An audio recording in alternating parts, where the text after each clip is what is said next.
Надпреварувачите од Основното училиште Раде Кратовче Иван Јанков, Виктор Паунов и Александар Ѓорѓиев ги освоија првите 3 места на општинскиот надпревар во пинг-понг кој вчера се одржа во спортската сала на Основното училиште Малина Попиванова во Кочани.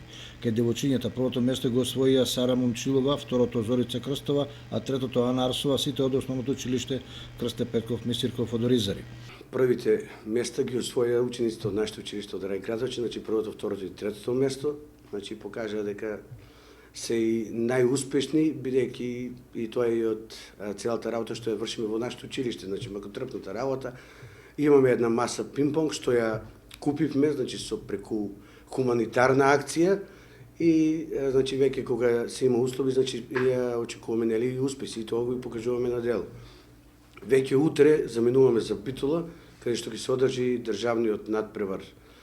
Исто така организиран преку Сојузно училиште на спортови на Македонија, во Битола, исто, како што кажа, во пинг-понг, каде што ќе земеме учество само учениците, од машката конкуренција, од ученици, и утре со колегата со наставникот Тони заминуваме за Битола и се надевам дека од таму ќе успееме, барем ништо да се покажеме тоа што го имаме реномето како најдобри пинг-понгари барем во општината. Училишните општински надпревари во пинг-понг за момчиња и девојчиња се одржаа во организација на Сојузот на училишни спортови на Кочани и предметните наставници по физичко и здравствено воспитување.